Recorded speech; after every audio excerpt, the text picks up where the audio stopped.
ओम शांति। आज है 10 फरवरी 2026 की साकार मुरली से। बाबा कहते मीठे बच्चे, हाँ जी बाबा, खुदा तुम्हारा दोस्त है, रावण दुश्मन है। इसलिए तुम खुदा को प्यार करते और रावण को जलाते हो। हाँ, तो खुदा हमारा दोस्त है। परमात्मा क्या देते हैं हमें? सुख की दुनिया देते हैं, सुख देते हैं, शांति, आनंद, है ना, के दाता है।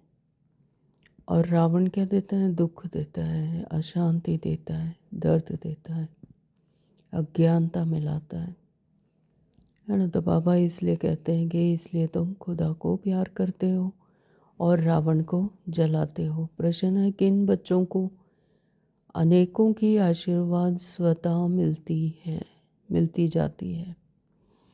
उत्तर है जो बच्चे याद में रहे, स्वयं भी पवित्र बनते और दूसरों को भी आप समान बनाते हैं, उन्हें अनेकों की आशीर्वाद मिल जाती है, वे बहुत ऊंच पद पाते हैं। बाप तुम बच्चों को श्रेष्ठ बनने की एक ही श्रीमत देते हैं। बच्चे किसी भी देदारी को याद ना कर मुझे याद करो। तो क्या कहा बाबा ने कि बच्चे याद में रहकर स्वयं भी पवित्र बनते हैं और आप समान बनाते हैं, उन्हें अनेकों की आशीर्वाद मिल जाती है, वे बहुत ऊंच पद पाते हैं। बाप तुम बच्चों को श्रेष्ठ बनने की एक ही श्रीमत देते हैं। बच्चे किसी भी देदारी को याद ना कर मुझे याद करो। गीत है आखिर वह दिन आया आज। ओम शांति। ओम शांति बाबा। ओम शांति का अर्थ तो रूहानी बच्चों ने रूहानी बच्चों को समझाया है। ओम माना मैं आत्मा हूँ और यह मेरा शरीर है। आत्मा तो देखने में नहीं आती है, तो आत्मा को तो इन स्थूल आँखों से नहीं देखा जा सकता। आत्मा में ही अच्छे व बुरे संस्कार रहते हैं। आत्मा में ही अच्छे व बुरे संस्कार रहते हैं। संस्कार क्या है? जो हम बार बार एक ही क्रिया को बार बार जब उसका अभ्यास करते हैं तो वो हमारे क्या बन जाते हैं? संस्कार बन जाते हैं। तो हमारे आत्मा में सीढ़ी बनी हुई है हमारे संस्कारों की, तो उसमें बढ़ता जाता है। तो अच्छे व बुरे संस्कार आत्मा में ही रहते हैं। आत्मा में ही मन बुद्धि है, शरीर में बुद्धि नहीं है। शरीर से सर्वोत्तम क्या होता है? मन। मन से श्रेष्ठ है बुद्धि और बुद्धि से श्रेष्ठ है आत्मा। तो शरीर में बुद्धि नहीं है, मुख्य है आत्मा। तो ये आत्मा के पार्ट्स हैं, मन और बुद्धि उसकी फैकल्टी है ना। तो शरीर तो मेरा है, आत्मा को कोई देख नहीं सकते। तो यहाँ पर बॉडी कॉन्शियस होने से कहते हैं कि शरीर मेरा है, शरीर मेरा है, यानी आत्मा का है, शरीर को धारण करती है। तब तो कहती है शरीर तो मेरा है। आत्मा को कोई देख नहीं सकते, शरीर को आत्मा देखती है। आत्मा को शरीर नहीं देख सकता, आत्मा देख सकती है शरीर को, लेकिन शरीर जो है वो आत्मा को नहीं देख सकता। इन स्थूल आँखों से आत्मा को नहीं देखा जा सकता, लेकिन आत्मा अपने सूक्ष्म नेत्रों से शरीर को देख सकती है। आत्मा निकल जाती है तो शरीर जड़ बन जाता है ना। आत्मा नहीं रहेगी तो शरीर क्या है? हड्डी मांस का ढांचा है। आत्मा देखी नहीं जा सकती, शरीर देखा जाता है। वैसे ही आत्मा का जो बाप है, जिसको ओ गॉड फादर कहते हैं, वह भी देखने में नहीं आते हैं। तो वह भी देखने में नहीं आते हैं कि जो जिसे गॉड फादर कहते हैं। जैसे आत्मा को नहीं देखा जाता, वैसे ही गॉड फादर को नहीं देख सकते। उनको समझा जाता है, जाना जाता है। हम आत्माएं सब ब्रदर्स हैं। हम आत्मा है क्योंकि एक ही परमात्मा की संतान है, इसलिए सभी क्या हैं, भाई भाई हैं, ब्रदर्स हैं। शरीर में आते हैं तो कहेंगे यह भाई भाई हैं, यह भाई बहन हैं। शरीर में आएंगे क्योंकि यहाँ पर स्त्री भान और पुरुष भान का भान होता है, इसलिए यहाँ पर भाई बहन बन जाते हैं, है न। तो लेकिन आत्मा तो भाई भाई है, आत्मा ही तो सब भाई भाई ही हैं। आत्माओं का बाप है परम पिता परमात्मा। जिस्मानी भाई बहन एक दो को देख सकते हैं, तो जिस्मानी भाई बहन यानी शरीरधारी जो हैं वो तो एक दो को देख सकते हैं। तो आत्माओं का बाप एक है, उनको देख नहीं सकते। तो हम सब आत्माओं का एक ही परम पिता परमात्मा, एक ही पिता है, तो उनको भी इन स्थूल आंखों से नहीं देख सकते। तो अब बाप आए हैं पुरानी दुनिया को नई बनाने। नई दुनिया सतयुग थी, अब पुरानी दुनिया कलयुग है, इनको अब बदलना है। पुरानी दुनिया तो ख़त्म होनी चाहिए ना, पुराना घर ख़त्म हो नया घर बनता है ना, वैसे वह पुरानी दुनिया भी खल्लास होनी है। सतयुग के बाद फिर त्रेता द्वापर कलयुग, फिर सतयुग आना जरूर है। वर्ल्ड की हिस्ट्री ज्योग्राफी रिपीट होनी है, वर्ल्ड की हिस्ट्री ज्योग्राफी रिपीट होना है। सतयुग में होता है देवी देवताओं का राज्य, सूर्यवंशी और चंद्रवंशी उनको कहा जाता है। लक्ष्मी नारायण की डायनेस्टी और राम सीता की डायनेस्टी, सूर्यवंशी में होता है लक्ष्मी नारायण की डायनेस्टी और चंद्रवंशी में राम सीता की डायनेस्टी। यह तो सहज है ना। फिर द्वापर कलयुग में और धर्म आते हैं, फिर देवताएं जो पवित्र थे वह अपवित्र बन जाते हैं, है ना। तो बॉडी कॉन्शियसनेस में आ जाते हैं, अपने मूल गुणों को भूल जाते हैं, अपने सत्य स्वरूप को भूल जाते हैं, तो क्या बन जाते हैं, अपवित्र बन जाते हैं। इनको कहा जाता है रावण राज्य।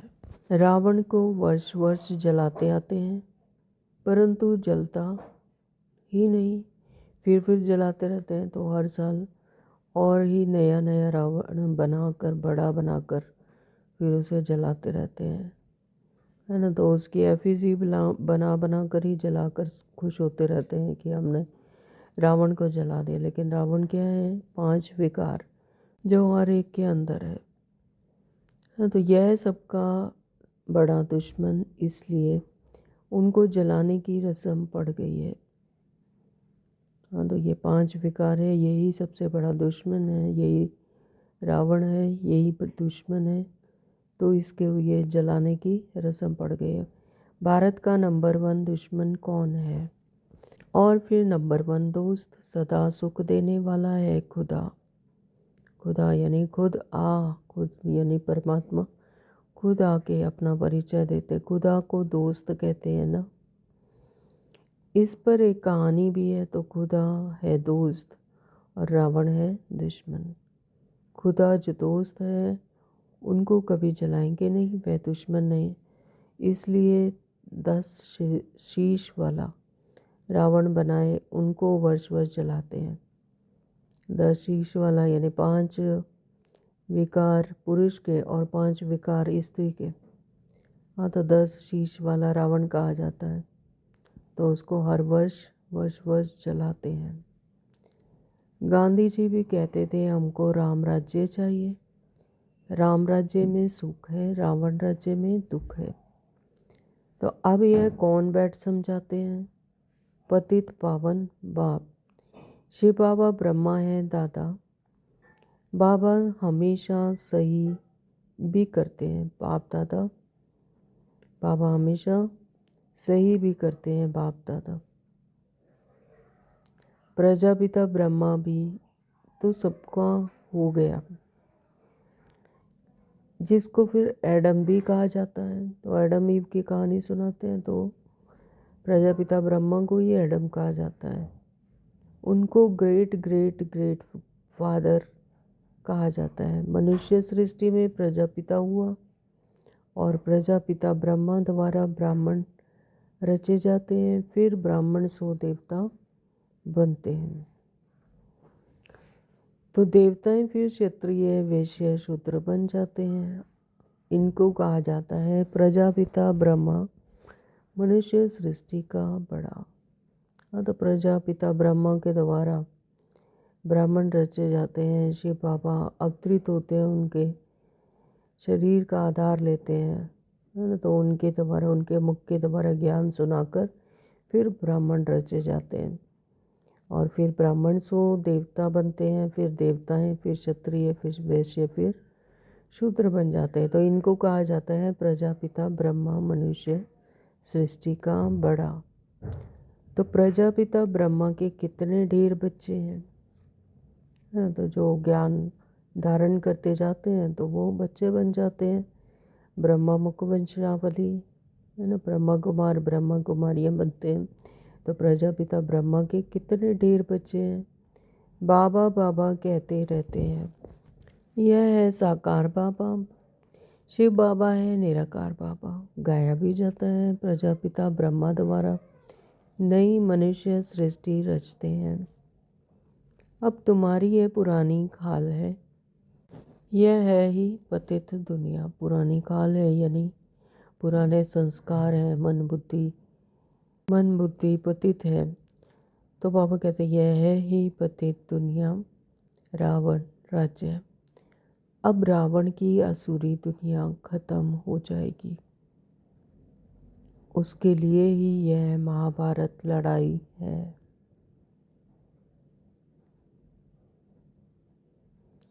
फिर सतयुग में इस रावण दुश्मन को कोई जलाएंगे ही नहीं। तो हर किसी का महाभारत युद्ध, है ना, अपने ही अंदर चल रहा है, संस्कारों से, अपने ही विकारों से, अपनी ही मान्यताओं से, है ना। तो सतयुग में इस रावण दुश्मन को कोई जलाएंगे ही नहीं। वहाँ पर अवेयरनेस ही नहीं है कि इस तरह से कोई रावण भी होता है। वो दुनिया ही सतयुगी है। तो रावण होगा ही नहीं, वहाँ विकार ही नहीं है तो रावण ही नहीं है। तो रावण ने ही दुख की दुनिया बनाई है। रावण क्या है? काम क्रोध लोभ मोह अहंकार। तो रावण ने ही दुख की दुनिया बनाई है। ऐसे नहीं जिनके पास पैसे बहुत हैं तो वो बड़े बड़े महल हैं, वह स्वर्ग में है। तो बाबा कहते हैं कि ऐसे नहीं है कि जो साहूकार हैं या धनवान हैं, बड़े बड़े महल माड़ियाँ हैं तो वो स्वर्ग में है, नहीं, है ना। क्योंकि ये रावण की दुनिया है, पतित दुनिया है। तो ये स्थूल धन की बात नहीं है, ये आत्मा की आत्मिक समृद्धि और आत्मिक अवेयरनेस, हाईएस्ट कॉन्शियसनेस की बात है। तो बड़े बड़े महल हैं तो महल होने से स्वर्ग नहीं आ जाता। स्वर्ग यानी सत्व प्रधानता, आत्मा की आत्मिक समृद्धि, अपने सत्य स्वरूप की पहचान, है ना। तो ये बॉडी की कॉन्शियसनेस से डिटैच। तो बाप समझाते हैं बल किसके पास करोड़ हैं परंतु यह तो सब मिट्टी में मिल जाने वाले हैं, ना। तो ये क्या है? विनाशी विनाशी स्थूल धन है। तो नई दुनिया में फिर नई खानियाँ निकलती हैं जिससे नई दुनिया के महल आदि सारे बनाए जाते हैं। तो जैसे आत्मिक समृद्धि उच्चतम होगी, श्रेष्ठ होगी, तो वैसे ही ये प्रकृति भी सतो प्रधान उच्चतम श्रेष्ठ संपन्नता होगी। तो वही सब कुछ बाहर मैनिफेस्ट होगा। तो बाबा कहते हैं कि नई दुनिया में फिर महल सारे बनाए जाते हैं, कहानियाँ निकलती हैं। तो यह पुरानी दुनिया अब ख़त्म होनी है। मनुष्य भक्ति करते ही हैं सद्गति के लिए, सद्गति के लिए ही मनुष्य भक्ति करते हैं और 63 जन्मों से करते आ रहे हैं। हमको पावन बनाओ, हम विशेष बन गए हैं, पतित बन गए। विशेष को पतित कहा जाता है। सतयुग में है ही वॉइसलेस यानी संपूर्ण निर्विकारी।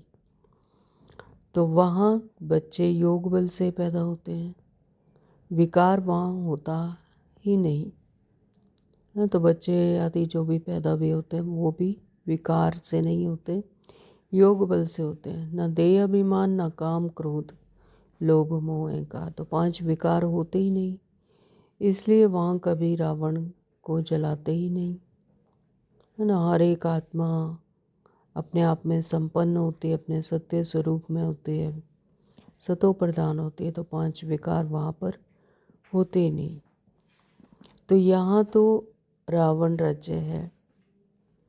अब बाप कहते हैं तुम पवित्र बनो, ये पतित दुनिया खत्म होनी है। जो श्रीमत पर पवित्र रहते हैं वही बाप की मत पर चल विश्व की बादशाही का वर्षा पाते हैं। तो मेन बात है कि श्रीमत श्रेष्ठ मत को धारण कर पवित्र रहने की। तो जो जितना जितना पवित्र बनते, मनसा वाचा कर्मणा, हर तरह से पवित्रता, सिर्फ यहाँ पर शरीर की पवित्रता की बात नहीं है, मनसा वाचा कर्मणा भी पवित्र। तो वही बाप की मत पर चल फिर विश्व की बादशाही का वर्षा पाते हैं। अंडरलाइन। तो इन लक्ष्मी नारायण का राज्य था ना, तो अभी तो रावण राज्य है जो खत्म होना है। सतयुगी राम राज्य स्थापन होना है। सतयुग में बहुत थोड़े मनुष्य रहते हैं, कैपिटल दिल्ली ही रहती है। तो बाबा मुरलियों में बताते कि यमुना के कंठे पर ही सतयुग की स्थापना होनी है, यानी दिल्ली ही रहती, कैपिटल दिल्ली ही रहती है। तो जहाँ लक्ष्मी नारायण का राज्य होता है, दिल्ली सतयुग में परिस्थान थी। परिस्थान यानी परियों के रहने का स्थान। तो दिल्ली की गद्दी थी। रावण राज्य में भी दिल्ली ही कैपिटल है। तो राम राज्य में भी दिल्ली कैपिटल रहती है ना। तो राम राज्य में भी दिल्ली रहती है, यानी सतयुग में भी दिल्ली ही कैपिटल रहती है। परंतु राम राज्य में तो हीरे जवाहरातों के महल थे, अथाह सुख था। भी बाप कहते हैं तुमने विश्व का राज्य गंवाया है, मैं फिर तुमको देता हूँ, तुम मेरी मत पर चलो। तो परमात्मा की मत, बाप की मत क्या है? श्रेष्ठ मत। तो बाबा कहते हैं मेरी मत पर चलो। मन मत पर चलकर तो विश्व का राज्य गंवाया है। अब बाप आकर समझाते हैं कि तुम मेरी श्रेष्ठ मत पर चलो, श्रेष्ठ बनना है तो सिर्फ मुझे याद करो। तो जितना जितना याद करते रहेंगे, परमात्मा को बुद्धि योग परमात्मा से लगाते रहेंगे, श्रेष्ठ बनेंगे, तो उतना फिर विश्व के राज्याधिकारी बनेंगे। कहते कि तुमने रावण की मत पर चलकर, अपने मन की मत पर चलकर तो विश्व का राज्य गंवाया है।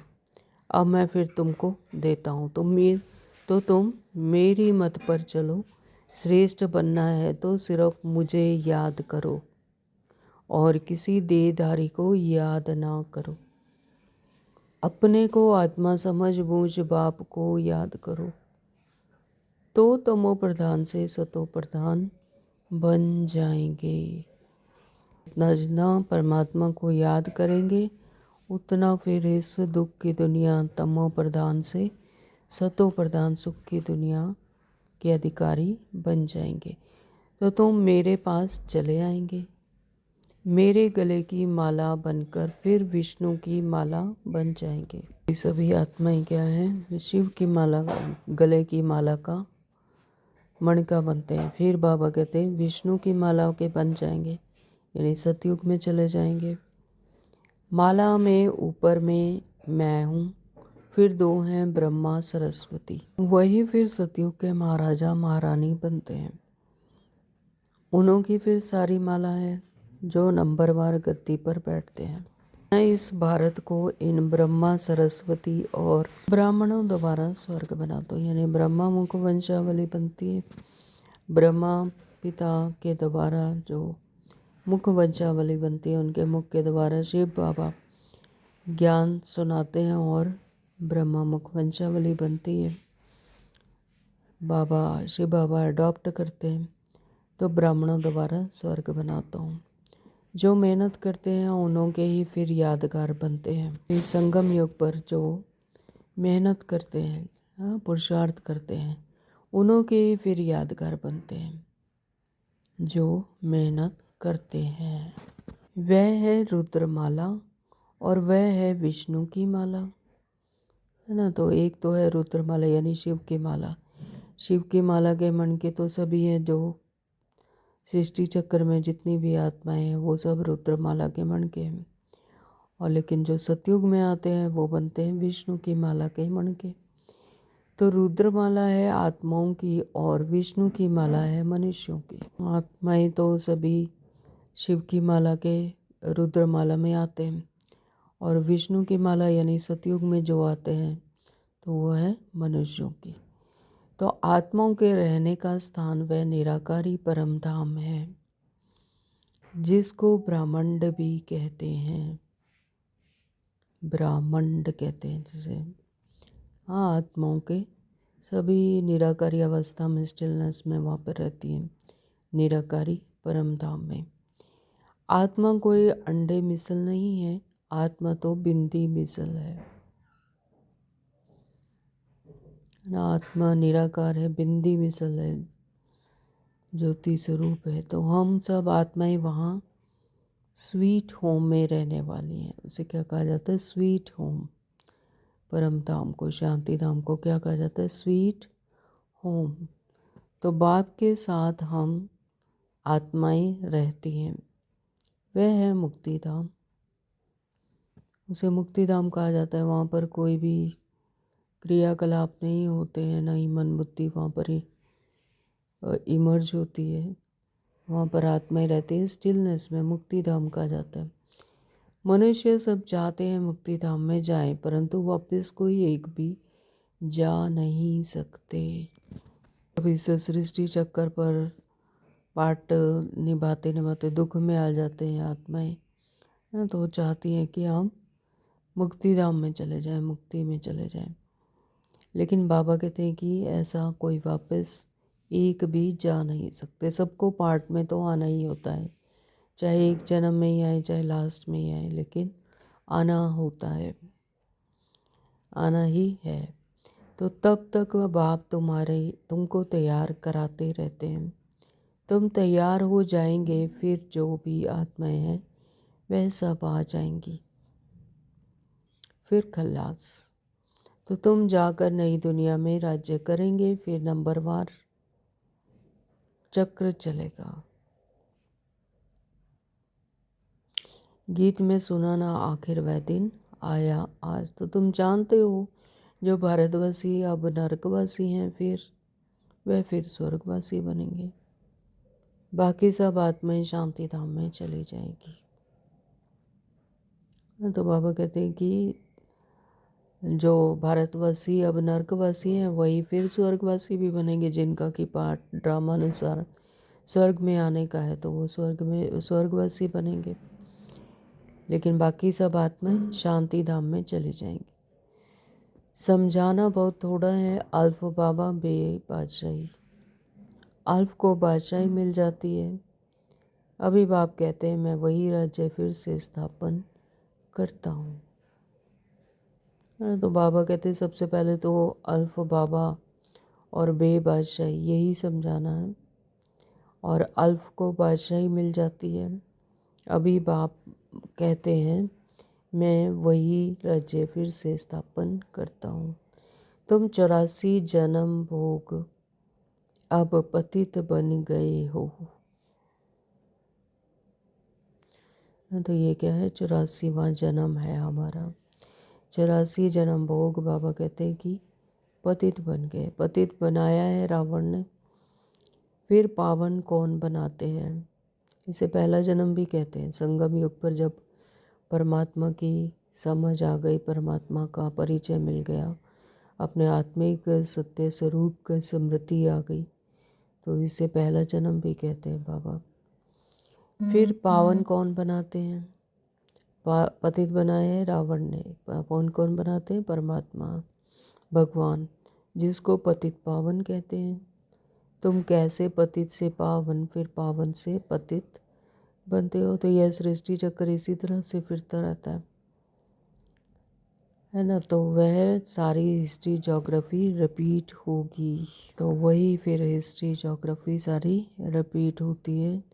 यह सृष्टि चक्र इसी तरह से चलता है पूरा कल, फिर हूबहू रिपीट होता है। तो यह विनाश है ही इसके लिए। कहते हैं ब्रह्मा की आयु शास्त्रों में 100 वर्ष है। यह जो ब्रह्मा है जिसमें बाप बैठ वर्षा दिलाते हैं, उनका भी शरीर छूट जाएगा। आत्माओं को बैठ आत्माओं का जो बाप है वह समझाते हैं। मनुष्य को पावन बना ना सके। तो मनुष्य तो खुद ही अपने इस सृष्टि चक्कर पर शरीरधारी है और अपनी सत्य स्वरूप को भूल जाते हैं, मन के मत पर चलने लग जाते हैं। तो फिर मनुष्य को पावन कैसे बना सकते हैं?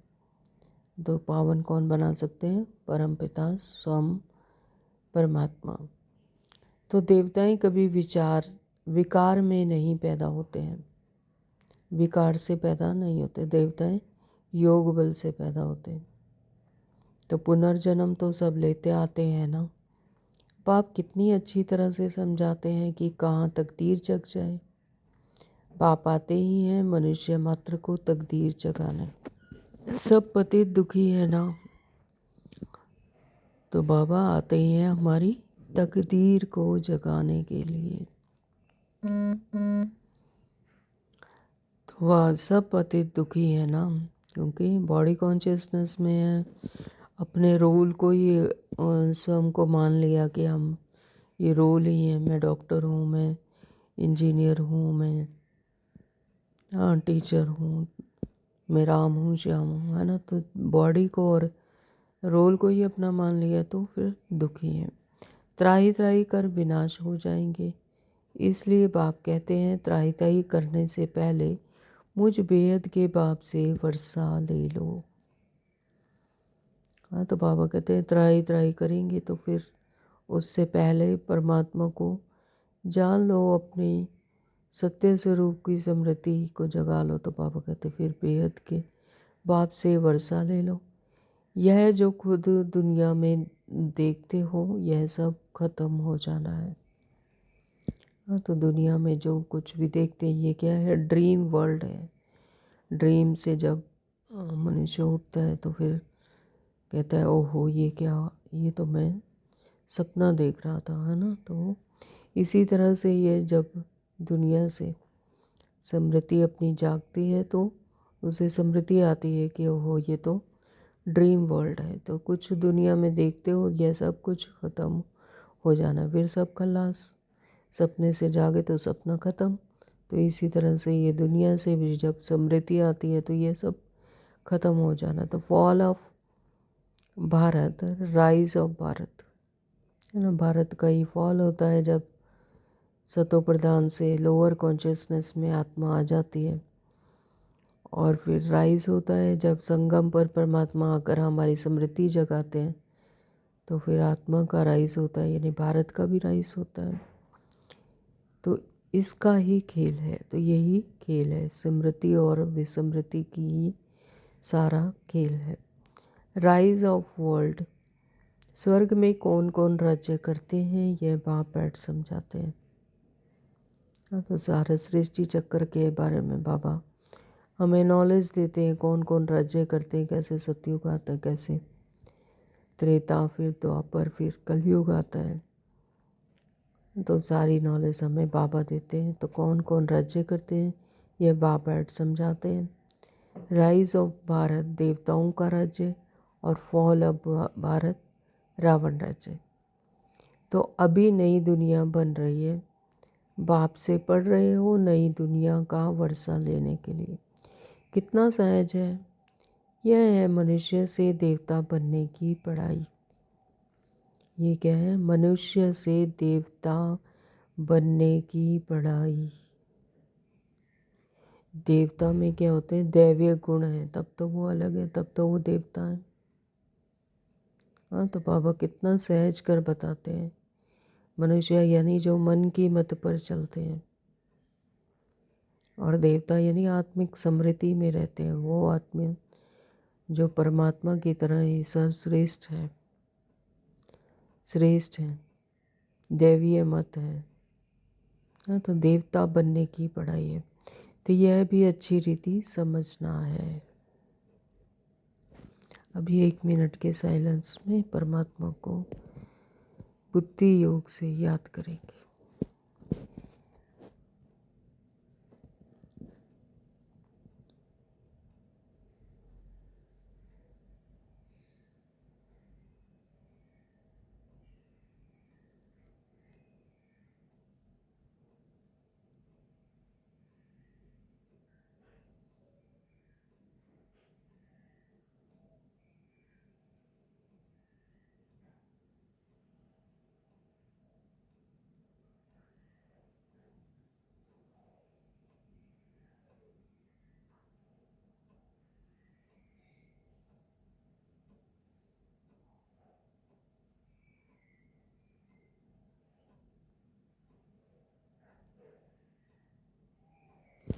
ओम शांति। तो बाबा कहते कौन कौन से धर्म कब आते हैं, द्वापर के बाद ही और धर्म आते हैं। पहले सुख भोगते हैं, फिर दुख। तो सतयुग और त्रेता में सुख भोगते हैं, फिर द्वापर से अपने आप को भूल जाते हैं, अपने ही मूल गुणों को भूल जाते हैं, उसे ढूंढते हैं वस्तुओं में, साधनों में, हाँ, शरीरों में, तो फिर दुख भोगते हैं। तो यह सारा चक्र बुद्धि में बिठाना होता है, जिससे तुम चक्रवर्ती महाराजा महारानी बनते हो। सिर्फ अल्फ और बे को समझना है। अब विनाश तो होना ही है। हंगामा इतना हो जाएगा जो विलायत से फिर आ भी नहीं सकेंगे। इसलिए बाप समझाते हैं भारत भूमि सबसे उत्तम है। जबरदस्त लड़ाई लगेगी, फिर वहाँ के वहाँ ही रह जाएंगे। 50-60 लाख भी देंगे तो भी मुश्किल आ जाएंगे। भारत भूमि सबसे उत्तम है, तो जहाँ बाप आकर अवतार लेते हैं, तो भारत भूमि ही सबसे क्या है, उत्तम है। क्यों? क्योंकि यहाँ पर ही परमात्मा अवतरित होते हैं, अवतार लेते हैं, और हम आत्माओं को ज्ञान देते हैं, सत्य ज्ञान देते हैं, सच्ची सच्ची गीता सुनाते हैं। तो शिव जयंती भी यहाँ मनाई जाती है ना, तो इसीलिए यहाँ पर ही शिव जयंती मनाते हैं। वो शिवरात्रि मनाते हैं, हम क्या मनाते हैं, शिव जयंती। तो यहाँ पर शिव अवतरित होते हैं। तो सिर्फ श्री कृष्ण का नाम डालने से सारी महिमा ही खत्म हो गई है ना। तो बाबा कहते हैं कि श्री कृष्ण का नाम डाल दिया क्योंकि स्मृति नहीं है, तो सत्य पिता को ही नहीं जानते कि सत्य पिता ने किस तरह से हमें सत्य गीता सुनाई। तो बाबा कहते श्री कृष्ण का नाम डालने से फिर सारी महिमा ही खत्म हो गई है। सर्व मनुष्य मात्र का लिबरेटर यहाँ ही आकर अवतार लेते हैं। तो शिव जयंती भी यहाँ मनाते हैं। गॉड फादर ही हैं जो आकर लिबरेट करते हैं। तो ऐसे बाप को ही नमन करना चाहिए, उनकी ही जयंती मनाना चाहिए, है ना। तो परमात्मा शिव की ही जयंती मनाते हैं, वही गॉड फादर है, वही हमें आकर पतित से पावन बनाते हैं, दुखों से लिबरेट करते हैं। तो ऐसे बाप को ही नमन करना चाहिए, उनकी ही जयंती मनानी चाहिए। तो वह बाप यहाँ भारत में आकर सबको पावन बनाते हैं। हाँ, तो परमात्मा पिता ही हम सबको आकर पावन बनाते हैं, पतित से फिर भारत को पावन बनाते हैं।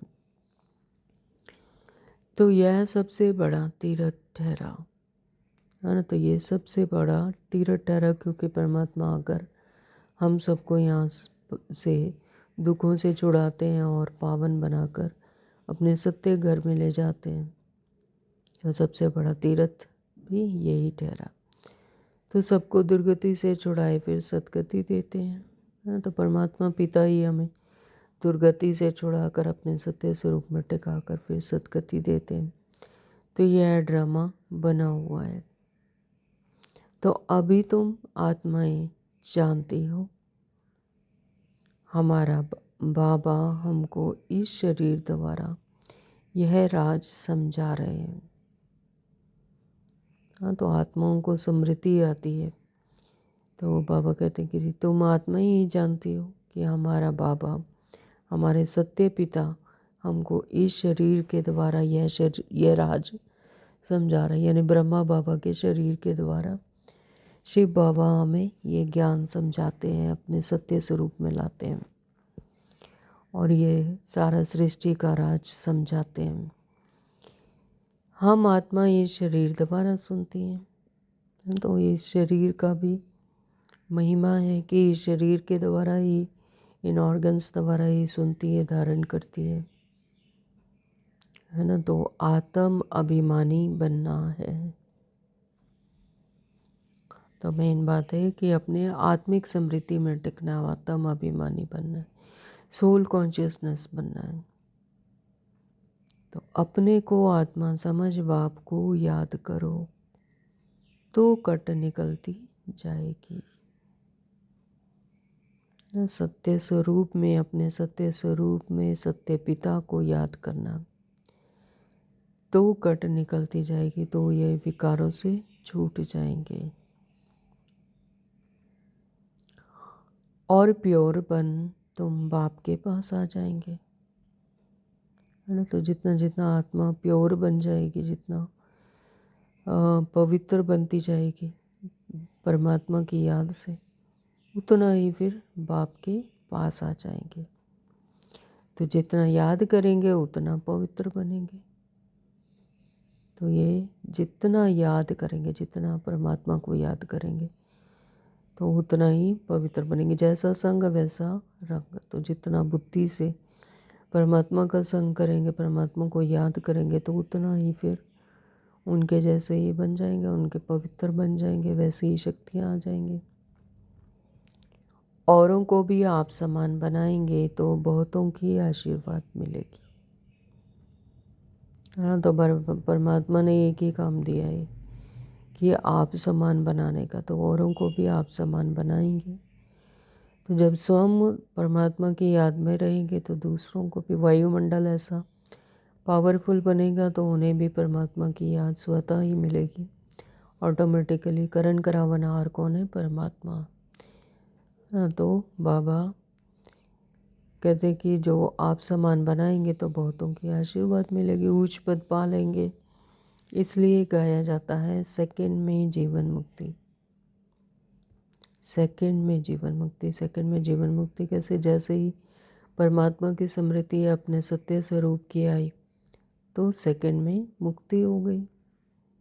हाँ, तो जैसे ही ड्रीमर है, अगर वो ड्रीम से उठ जाता है तो उसे ख्याल आता है ड्रीम में वो भाग रहा है, परेशान हो रहा है, और जैसे ही आँख खुली, ओहो ये तो सपना था, तो मुक्ति मिल गई सपने से। तो ऐसे ही सेम यहाँ पर भी जब अपनी स्मृति आई, अपने देहभान से निकले, अपने आत्मा की स्मृति आई, परमात्मा की सत्य बाप की स्मृति आई, तो सेकंड में जीवन मुक्ति। अच्छा, मीठे मीठे सिखलते बच्चों प्रति माता पिता बाप दादा का याद प्यार और गुड मॉर्निंग। रूहानी बाप के रूहानी बच्चों को नमस्ते।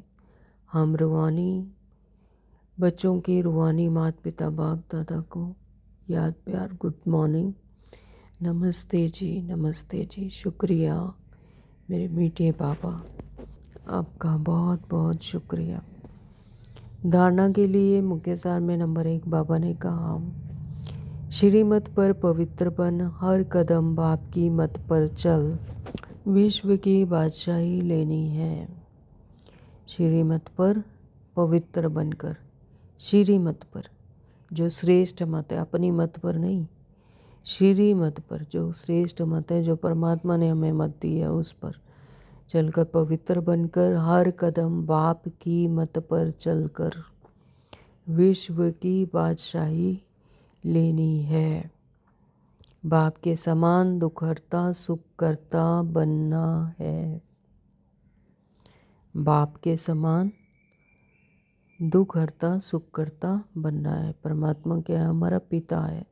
तो जैसे पिता वैसे ही उसके संतान। हाँ, तो बाप के समान दुख हरता सुख करता बनना है। नंबर 2, बाबा ने कहा मनुष्य से देवता बनने की यह पढ़ाई सदा पढ़ते रहना है। मनुष्य से देवता यानी दैवीय संस्कारों वाला, दैवीय गुणों वाला, दैवीय धारणाओं वाला। तो मनुष्य से देवता बनने की यह पढ़ाई सदा पढ़ते रहना है। सबको आप समान बनाने की सेवा करके आशीर्वाद प्राप्त करनी है। वरदान दिया बाबा ने कल्याण की वृत्ति और शुभ चिंतक भाव द्वारा विश्व कल्याण के निमित्त बनने वाले तीव्र पुरुषार्थी भव। वृत्ति कैसी हो? कल्याण की, और हर किसी के लिए शुभ चिंतक भाव। सब क्या है? उस परमात्मा की संतान है। हाँ, तो मुझ आत्मा के ही भाई हैं। तो शुभ चिंतक भाव द्वारा विश्व कल्याण के निमित्त बनने वाले तीव्र पुरुषार्थी भव। बाबा ने कहा तीव्र पुरुषार्थी वह हैं जो सभी के प्रति कल्याण की वृत्ति और शुभ चिंतक भाव रखें। सभी के प्रति कल्याण की भावना वृत्ति कब होती है? जब ये समृद्धि है कि हम सब आत्मा है और एक ही परमात्मा की संतान है। बल कोई बार बार गिराने की कोशिश करे, मन को डगमग करे, विघ्न रूप बने, फिर भी आपका उसके प्रति सदा शुभ चिंतक का अडोल भाव हो। है ना? उसका रोल है भाई, उसके पीछे आत्मा को देखना साक्षी होकर, स्वयं को भी आत्मा, दूसरे को भी आत्मा देखना। तो शुभ चिंतक का अडोल भाव हो उसके प्रति, चाहे कोई कितना भी डगमग करे, कोई विघ्न रूप भी बने, लेकिन हमारा क्या काम है? हम परमात्मा की संतान।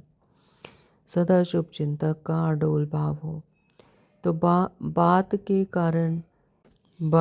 कारण भाव ना बदले। हर परिस्थिति में वृत्ति और भाव यथार्थ हो तो आपके ऊपर उसका प्रभाव नहीं पड़ेगा, है ना? तो जब हर परिस्थिति में मेरी वृत्ति, मेरा भाव यथार्थ हो तो उसका कोई भी प्रभाव नहीं पड़ेगा। उपराम तो यानी कि अपनी आत्मिक समृद्धि से दूसरे की भी आत्मा को ही देखना, तो फिर कोई भी व्यर्थ बातें देखने में नहीं आएंगी, टाइम बच जाएगा। तो यहाँ यह मतलब क्यों, क्या में, कैसे फंसेंगे नहीं, टाइम बच जाएगा। यही है विश्व कल्याणकारी स्टेज।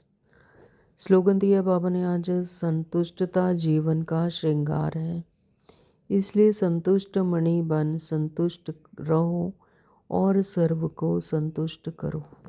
क्या स्लोगन दिया बाबा ने आज? संतुष्टता, है ना? संतुष्टता है तो सभी गुण अपने आप ही मर्ज हो जाते हैं। तो संतुष्टता जीवन का श्रृंगार है, इसलिए संतुष्ट मणि बन संतुष्ट रहो और सर्व को संतुष्ट करो। दूसरों को संतुष्ट वही कर सकते हैं जो स्वयं संतुष्ट हो। हाँ, तो संतुष्ट मणि बन संतुष्ट रहो और सर्व को संतुष्ट करो। ओम शांति। आज के अव्यक्त इशारे हैं, एकता और विश्वास की विशेषता द्वारा सफलता संपन्न बनो। एक मत अर्थात एकता का वातावरण बनाने के लिए समाने की शक्ति धारण करो। एक मत, है ना? अगर समाने की शक्ति है तो फिर एकता का वातावरण बनाने के लिए शक्ति मिलेगी, शक्ति धारण करो। तो बाबा कहते हैं एक मत और एकता का वातावरण बनाने के लिए समाने की शक्ति धारण करो। भिन्नता को समाओ, है ना? किसी का भी कोई अलग संस्कार है, भिन्नता है, तो उसे संभालो। हर एक की विशेषता को देखो, कमियों को तो बिल्कुल देखना ही नहीं है। तो बाबा रोज आज कल यही बता रहे हैं कि विशेषताओं को देखो और अपने में धारण करो, है ना? तो कमियों को बिल्कुल देखना ही नहीं है। चेष्टा देने वाला कौन है? परमपिता परमात्मा। जैसे चंद्रमा और सूर्य को ग्रहण लगता है तो कहते हैं कि देखना नहीं चाहिए, नहीं तो ग्रहचारी बैठ जाएगी। तो चंद्रमा और सूर्य के ग्रहण लगता है तो ऐसे कहते हैं कि उनको देखना नहीं चाहिए, नहीं तो ग्रहचारी बैठ जाएगी। तो बाबा कहते हैं इसी तरह से किसी की भी कमी नहीं देखनी है, नहीं तो ग्रहण लग जाता है। तो किसी की कमी भी ग्रहण है तो उसे नहीं देखो, तो उसे कभी नहीं देखो। Om Shanti. Thank you Baba.